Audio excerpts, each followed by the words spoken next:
So I've read a lot of books about historic architecture, but for the life of me, there are certain questions that I have that none of the books or websites I've read seem to be able to answer. So I'm going to list off a bunch of them, and I was hoping maybe some of you guys could either answer them or maybe point me in the right direction, because it'd be really interesting to find out this information. So, question number one. Why has so much of the historic architecture been destroyed in Greece compared to in other southern European countries? And I'm not talking about like the ancient Greek ruins, which are mostly fairly well preserved by the standards of their time. I'm talking more about the architecture from like the 15th, 16th, 17th, 18th, 19th centuries, like the Renaissance era or Baroque era or what have you architecture of the type that there's generally quite a lot of in Spain, Portugal, and Italy. Why is it that so much of this architecture in Greece was destroyed during the 20th century? Was it war? Was it just modernization? Like, what exactly happened in Greece that differentiates it so much from the rest of Southern Europe in that regard, especially in the big cities like Athens and Thessaloniki?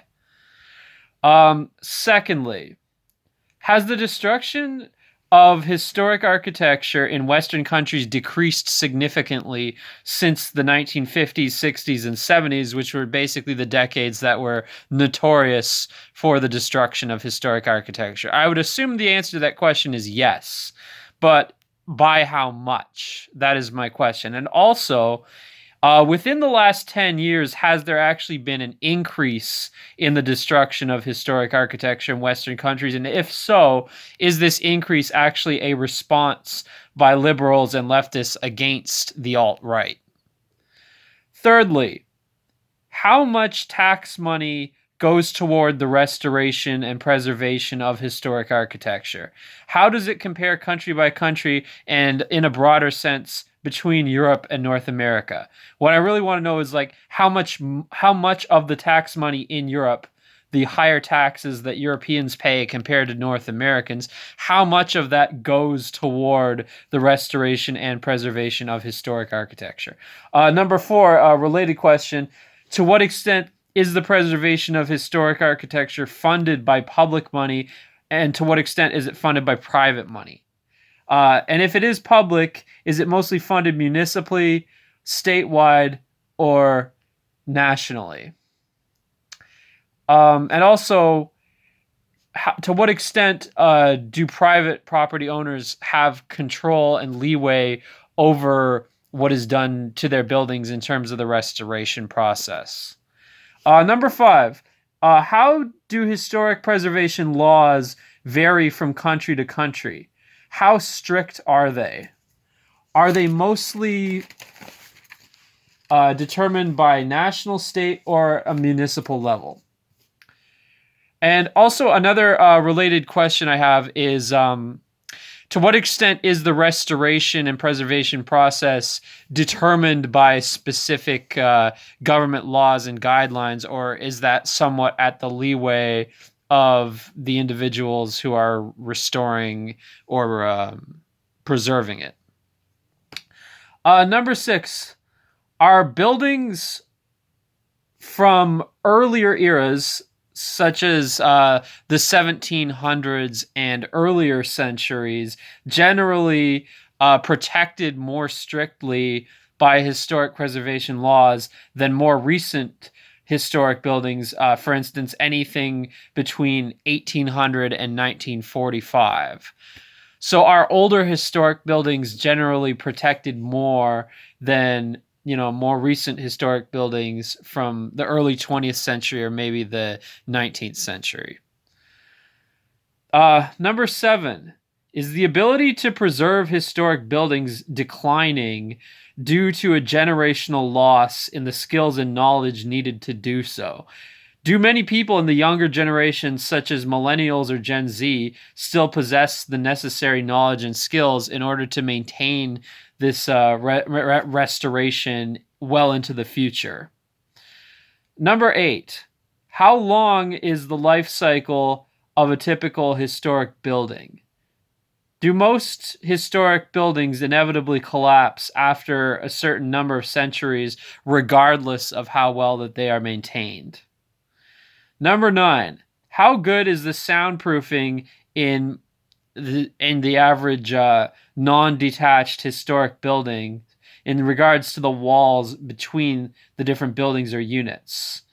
How does it compare to the soundproofing in post-World War II townhomes and apartments? So modernist townhomes and apartments in that regard.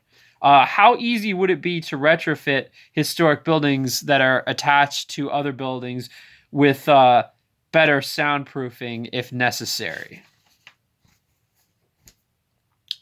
Okay, number 10. How easy is it to retrofit historic buildings with air conditioning and central heating?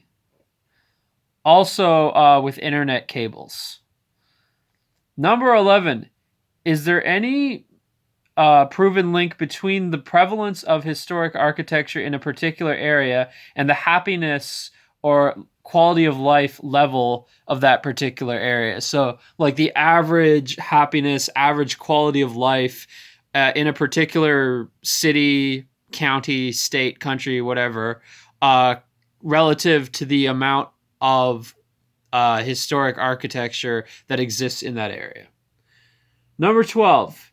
Is there any correlation between the prevalence of historic architecture and the average political views of a particular place?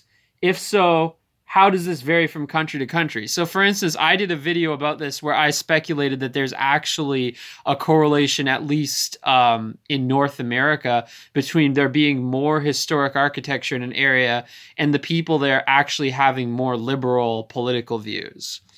Now, my question is this actually true? And also, is this true everywhere? Like, is this true in Europe also? So that's another question.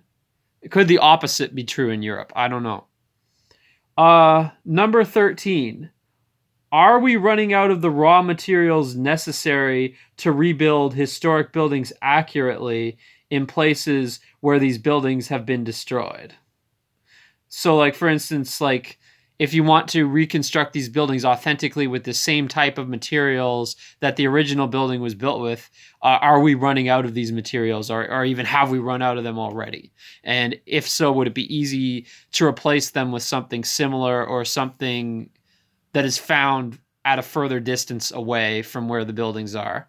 So, yeah, those are basically all my questions. So that's a lot of questions there. But yeah, I mean, it would be very interesting if somebody out there could answer these questions. Because again, from all the books I've read, from all the reading I've done online, for the life of me, I can't find the answers to these questions. So it'd be very interesting if somebody knows.